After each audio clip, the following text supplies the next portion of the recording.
जय भीम नमो Buddha friends. आज माझा मुलगा येतो बल्लारसोर मुंबईला माझ्याकडे।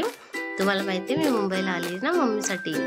हे बघा हॉटेलमध्ये आले होते मिस्टर आणि मुलगा। हे बघा माझे मिस्टर जास्तच काहीतरी लाडात आले हे तुम्हाला दाखवण्यासाठीच होता, बाकी आज एवढे लाडात येत नाहीत ते।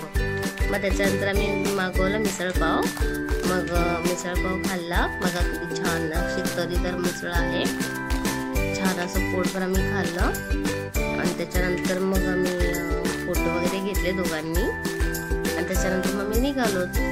आणि मग आता मी थोडीशी सुकट बोंबील घेतले आजीकडून आणि त्याच्यानंतर मग मी घरी निघालो। हे बघा ऑटोमध्ये बसलो तर आम्ही घरीच निघालो होतो। हे बघा है ना, चांगलं वाटतात ना आम्ही तिघजण, सांगा बरं कसे वाटतात ते। मग आता आम्ही निघालो घरी। हे बघा घरामध्ये एंट्री, सगळेजण मन्नूला बघून माझ्या खूप खुश झाले, सगळे डान्स करायला लागले। मन्नू आला, मन्नू आला, मन्नू आला। Bye friends, video